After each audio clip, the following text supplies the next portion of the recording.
السلام علیکم۔ انذار کے تحت ہم جو کام کر رہے ہیں اسے اگر قرآن مجید کی ایک آیت کی روشنی میں بیان کروں تو اس طرح بیان کیا جا سکتا ہے۔ ارشاد باری تعالیٰ ہے ذالک الیوم الحق فمن شاء اتخذ الی ربہ مآبا، کہ یہ جو دن قیامت کے دن ہے جس سے تمام انبیاء نے خبردار کیا اور قرآن مجید اسی کے بارے میں متنبع کرتا ہے، یہ دن ہو کر رہے گا، یہ آ کر رہے گا، یہ شدنی ہے۔ اب جس کا دل چاہے وہ اپنے رب کے پاس ٹھکانہ بنا لے اور اپنے رب کے حضور اپنا ٹھکانہ بنا لے۔ تو یہ قرآن مجید کی دعوت ہے،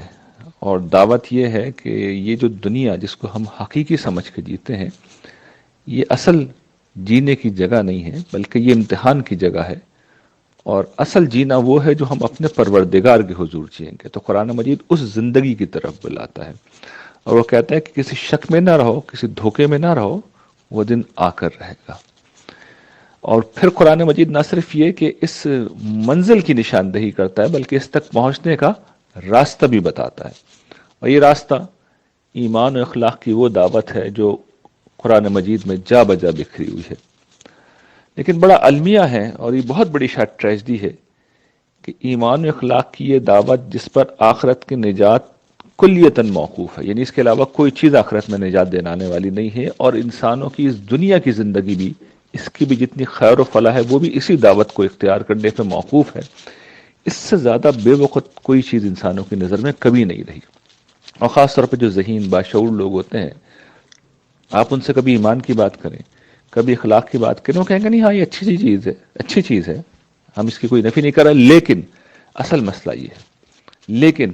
اصل مسئلہ یہ۔ اس کے بعد کوئی طبقاتی کشمکش کی طرف وہ اشارہ کر دیں گے، اس کے بعد کسی سیاسی مسئلے کی طرف وہ اشارہ کر دیں گے، اس کے بعد کسی معاشی مسئلے کی طرف وہ اشارہ کر دیں گے، اس کے بعد کسی اور سماجی معاملے کو وہ اٹھا کے اس پر ڈسکشن شروع کر دیں گے، اور یہ ان کی ذہانتوں کا ساری زندگی موضوع بنا رہتا ہے۔ لیکن میں آپ کو سچ بتاتا ہوں، اس سے بڑی بے وقوفی کوئی نہیں، اس سے بڑی بے وقوفی کوئی نہیں ہے، اور میں نے بڑے ذہین لوگوں کو پوری تاریخ میں، انسانی تاریخ میں بے وقوف بنتے دیکھا ہے۔ اس لیے کہ جس وقت موت کا فرشتہ سامنے آئے گا اور وہ بتائے گا کہ یہ ہے وہ سچائی، یہ ہے اصل زندگی، تو یقین کیجئے آدمی ساری زندگی اس نے جو کچھ کیا ہوگا اس کے اوپر ماتم کرے گا، اور وہ اس کہے گا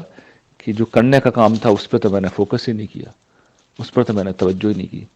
جو اعلیٰ شخصیت مجھے پیدا کرنی تھی اس دنیا میں اس طرح جینا تھا گویا کہ خدا کے فرشتوں کو میں اپنی سامنے اپنی آنکھوں سے متحرک دیکھ رہا ہوں، خدا کی ہستی کو میں اس کائنات میں فعال دیکھ رہا ہوں، اس کے جلوے، اس کے کرشمے دیکھ رہا ہوں، اپنی سیرت کو میں نے اس رخ پہ ڈھال لیا کہ گویا خدا مجھے دیکھ رہا ہے اور میں اسے دیکھ رہا ہوں، اور وہ اخلاق عالیہ میں نے اختیار کر لیے جو میرے رب کی ہستی کی اور اس کی شخصیت ہی کا حصہ ہے، اور جس کا ایک نمونہ، بہترین نمونہ رسول اللہ صلی اللہ علیہ وسلم اور دیگر حضرات انبیاء کی ذات گرامی ہے۔ ہم میں سے کوئی شخص بھی یہ کام نہیں کرتا، اور یہ سب سے بڑی ٹریجڈی ہے، یہ بہت بڑی ٹریجڈی۔ اسی ٹریجڈی پر متنبع کرنے کے لیے حضرات انبیاء علیہ السلام تشریف لائے ہیں، اور یہی ہمارا کام ہے۔ ہم ظاہر ہے کہ حقیر سی کوشش کر رہے ہیں، اپنے آپ کو بہتر بنانے کی کوشش کر رہے ہیں، اور باقی لوگوں تک اس دعوت کو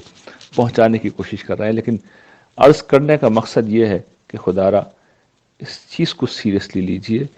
اس کو لائٹلی لینے کا نتیجہ بہت بھیانک نکلے گا، اور جس شخص نے اس کو سیریسلی لیا، قیامت کے دن بہترین درجات انشاءاللہ اس کے منتظر ہوں گے۔